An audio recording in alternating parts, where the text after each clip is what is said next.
Shatamanam Bhavati serial episode 11/26 27th November 2024 ఏం జరిగిందో చూద్దాం.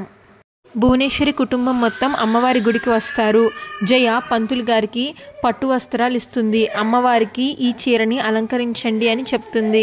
అప్పుడు పంతులు గారు ఆ చీరను తీసుకొని, తప్పకుండా అమ్మ, ఈ ఊరిలో అమ్మవారు వెలిసినప్పటి నుంచి మీ ఇంటి నుంచి అమ్మవారికి పసుపు కుంకుమలు వస్తాయి. వాటిని అమ్మవారికి అలంకరించిన తరువాతే అసలైన జాతర ప్రారంభమవుతుంది అని లోపలికి తీసుకొని వెళ్తాడు.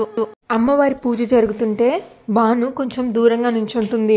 అప్పుడు ఒక ఆవిడ, అదేంటమ్మా అంత దూరంగా నిలబడ్డావు, ఇక్కడికి రా అని ముందుకు పిలిస్తే దానికి సత్య తనెక్కడ నుంచోవాలో అక్కడే నుంచుంది. మీరెందుకు పిలుస్తున్నారు ముందుకి అని అడుగుతుంది సత్య. దానికి ఆవిడ, రాధమ్మ మన ఊరికి కొత్త ఏమీ కాదు, మన ఊరికి కావాల్సిన మనిషి, అలాగే పెద్దమ్మ గారి ప్రాణాలను కాపాడిన మనిషి. ఇలాంటి మనిషి దూరంగా ఉండడం మా ఎవరికి నచ్చలేదు అని అంటుంది.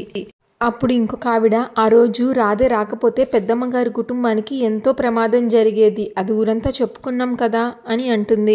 రాధమ్మ దూరంగా ఉండకూడదు అని అందరూ తన్ని ముందుకు పిలుస్తారు. అప్పుడు ఒక ఆవిడ, ఇది వాళ్ళ ఇంటికి సంబంధించిన విషయం కదా, మీ అందరూ ఎందుకు కలగజేసుకుంటున్నారు, ఆవిడ ఎక్కడి నుంచోవాలి అనేది పెద్దమ్మ గారు చెప్తారు కదా అని అంటుంది. అప్పుడు ఆ ఊరి వాళ్ళు, పెద్దమ్మ గారి మనసేంటో మనకు తెలీదా, ఆవిడికి ఎవరి మీదైనా సరే ఎందుకు కోపం ఉంటుంది, ఊరందరినీ పిల్లల్లాగా చూసుకుంటుంది, అలాంటిది రాధమ్మ గారి మీద ఎందుకు కోపం ఉంటుంది అని అంటారు. అందులోనూ రాధమ్మ గారు చేసిన సాయం చిన్నదా, ఒకవేళ వద్దంటే పెద్దమ్మ గారు ముందే చెప్పేవాళ్ళు కదా, ఇక్కడికి రమ్మని చెప్పరు కదా, నువ్వెందుకు మధ్యలో మాట్లాడుతున్నావు అని అంటారు ఆవిడ్ని. నువ్వు ముందుకి రా అమ్మా అంటే భాను ముందుకు వస్తుంది. ఇంకా పూజ పూర్తవుతుంది. పంతులు గారు మంత్రపుష్పం ఆ తర్వాత హారతి ఇస్తారు.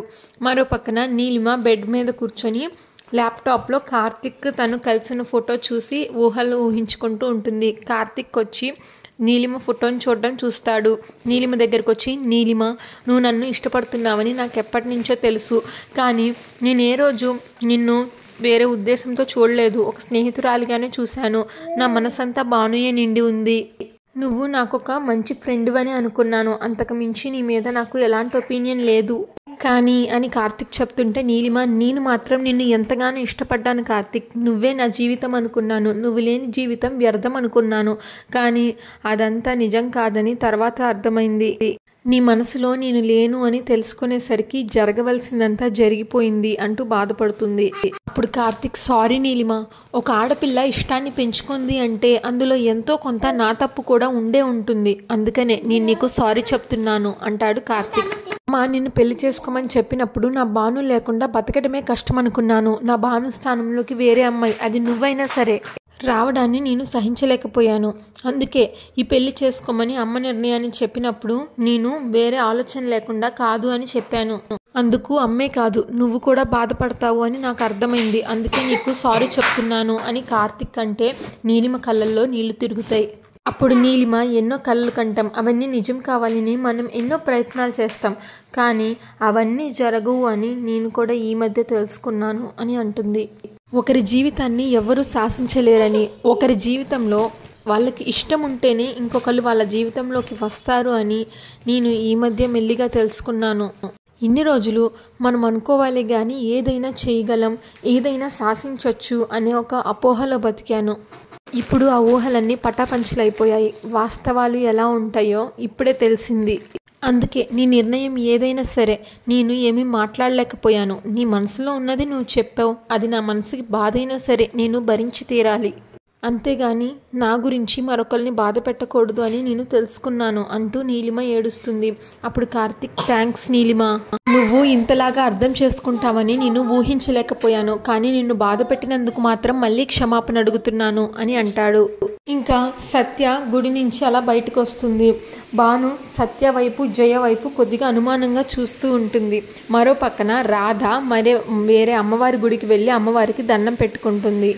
రాధ ఇలా అమ్మవారికి దండం పెట్టుకుంటుంది. అమ్మ జగన్మాత, నా రాత బాగుండుంటే ఈ పాటికి నేను మురారి కలిసి అమ్మవారి జాతర జరిపించుండేవాళ్ళం, మాకు పెళ్లి చేసి మా ఇద్దరి చేత జాతర జరిపిస్తామని అమ్మవారికి మొక్కుకున్నారు, అంతా బాగుండుంటే ఈ ఏడాది జాతర మా చేతుల మీదుగా జరుగుండేది, కానీ ఒక మనిషి నిలువెత్తు స్వార్థంతో నన్ను ఆ ఇంటికి దూరం చేసింది, నా ప్రేమను సమాధి చేసింది, ఈ పాటికి అక్కడ జాతర మొదలయ్యే ఉంటుంది. లోకాల నేలే తల్లివి, అంగరంగ వైభవంగా నీ జాతర జరగాలి. ఎప్పుడు నా మురారిని తన కుటుంబాన్ని నువ్వు చల్లగా కాపాడాలి అని రాధ అమ్మవారికి దండం పెట్టుకుంటుంది. ఇంకా నీలిమ రోడ్డు పక్కన కారాపి అక్కడ నించొని ఆలోచిస్తూ ఉంటుంది. పార్దు నీలిమ వాళ్ళ మావయ్యకి పిండ ప్రదానం చేసి ఆయన ఆత్మ శాంతించాలి అని కోరుకుంటూ ఉంటాడు కదా, అదంతా ఆలోచిస్తూ ఉంటుంది. పాను వాళ్ళ నాన్న వాసు వచ్చి నేను మీ మావయ్యకి పిండ ప్రదానం చేయమని చెప్పాను, అప్పుడే ఆయన ఆత్మ పైలోకాలకు వెళ్ళి శాంతిస్తుంది, స్వర్గానికి చేరుతుంది అని చెప్తాడు. అది కూడా ఆలోచిస్తూ ఉంటుంది నీలిమ ఆలోచిస్తుంది. అందరూ నా గురించి ఆలోచిస్తున్నారు. నేను మావయ్య ఎన్నో తప్పులు చేశామని తెలిసినా సరే నేను మంచిగా ఉండాలని నా గురించి ఆలోచిస్తున్నారు అందరూ. ఆంటీ ప్రాణాలు తీయాలనుకున్నది మా మావయ్య అని ఇంట్లో అందరికీ తెలుసు. వాసుదేవరావు కూడా ఈ విషయం తెలుసు. అయినా సరే ఆయనకి మా మావయ్య మీద పగలేదు సరికదా, ఆయన ఆత్మ శాంతించాలని పిండం పెట్టించారు పార్దు చేత. అసలు వాళ్ళు చూపిస్తున్న ప్రేమ ముందు నేనెంత, అదంతా తలుచుకుంటే నాకు చాలా బాధగా ఉంది అని నీలిమ అంటుంది. ఇంకా రాధ హైదరాబాద్ లో గుడిలో మీరు ఈ రోజు ఒక 10 మందికి అన్నదాన కార్యక్రమం జరిపించండి పంతులు గారు అని పంతులు గారికి డబ్బులు ఇస్తుంది. అప్పుడు పంతులు గారు ఎవరి పేరు మీద జరిపించమంటారు అని అడిగితే నేను అమ్మవారికి చెప్పుకున్నాను, మీరు జరిపించండి అని చెప్తుంది రాధ. నీలిమ అలా ఆలోచిస్తూ ఉంటుంది. నీలిమ కళ్ళల్లో నీళ్లు తిరుగుతూ ఉంటాయి. ఇంకా ఒక ఆయన నీలిమకి ఫోన్ చేస్తాడు ఆ టైంలో. అప్పుడు నీలిమ ఎవరండి అని అడిగితే, నీకు సాయం చేసిన పాపానికి నేను నా కుటుంబం మొత్తం అజ్ఞాతంలో బతుకుతున్నావు, నీ అవసరం తీరిపోయింది కాబట్టి నువ్వు మాత్రం మమ్మల్ని మర్చిపోయావు అని అంటాడు. అడుక్కు తినడానికి కూడా పనికిరాని పరిస్థితుల్లో బతుకుతున్నాం, నిన్నంత తేలిగ్గా వదిలేస్తానని అనుకోకు అని నీలిమకి వార్నింగ్ ఇస్తాడు. అసలు మీరెవరు అని నీలిమ అడిగితే, నేను గవర్నమెంట్ డాక్టర్ని, గుర్తొచ్చానా, బతుకున్న మీ మావయ్య చనిపోయాడని ఆ రోజు నాతో చెప్పించావు, నువ్విచ్చే డబ్బులకు కక్కుర్తి పడి నేను అబద్ధపు సాక్ష్యం చెప్పాను, చివరికి ఉద్యోగం పోగొట్టుకొని పరువు పోగొట్టుకొని బతుకుతున్నాను అని సీరియస్ గా అంటాడు. అప్పుడు నీలిమ, డాక్టర్ గారు మీరా, సారీ అండి అని అంటే, నువ్వు ఇంకేం చెప్పకు, నువ్వేంటో నీ బుద్ధి ఏంటో నాకు చాలా బాగా తెలుసు, నేను డబ్బులు అడిగితే నన్ను చంపించడానికి మనుషుల్ని పంపించావు, అక్కడి నుంచి తప్పించుకొని మేము ఇప్పుడు ప్లానాలతో ఉన్నాం, నువ్వు చేసిన పాపాన్ని ఎవ్వరూ గుర్తించరు అని మాత్రం అనుకోకు, తప్పించుకోగలను అని ధైర్యంగా బతకకు, నా నుంచి మాత్రం నువ్వు తప్పించుకోలేవు, నువ్వు చేసిన కర్మకు రిటర్న్ గిఫ్ట్ నేనివ్వబోతున్నాను, నా జీవితాన్ని నువ్వు నాశనం చేశావు, దానికి నేను ఎలా అనుభవిస్తావో చూడు అని నీలిమని బెదిరిస్తాడు. నీలా మాత్రం నేను వెన్నుపోటు పడవను, ముందుగానే హెచ్చరించి నీ అంతు చూడబోతున్నాను, జాగ్రత్త అని చెప్పి ఫోన్ పెట్టేస్తాడు ఆ డాక్టర్. ఇంకా సత్య గుడి వెనక భాగానికి వెళ్ళి అమ్మవారి కుంకుమ బొట్టు పెట్టుకొని వేప మండల్ని పట్టుకుంటుంది. అమ్మవారికి ఒకసారి దండం పెట్టుకొని ఉగ్రహం వచ్చినట్టుగా నటన ప్రారంభిస్తుంది. అందరూ గుడిలో నుంచి బయటికి చూస్తారు. ఊరు జనమంతా అమ్మోరు తల్లి అని అరుస్తారు. అందరూ సత్యకి దండం పెట్టుకుంటారు. మురారి ఆశ్చర్యంగా చూస్తాడు, ఏంటి అని.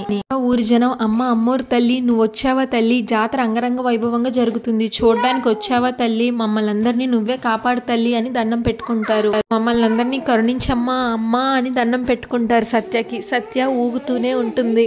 అంతటితో ఆ ఎపిసోడ్ పూర్తయిపోతుంది. ఇంకా నెక్స్ట్ ఎపిసోడ్ ప్రోమోలో కార్తిక్తో వాసుదేవరావు, నీ జీవితంలో భాను కథ పూర్తయిపోయింది, అందుకని నీ జీవితం ఒంటరి కాకూడదు కదా, నీ జీవితంలోకి నువ్వు ఇప్పుడు నీలిమని తీసుకొని రావాలి అని కార్తిక్ని కన్విన్స్ చేయడానికి ట్రై చేస్తాడు వాసు.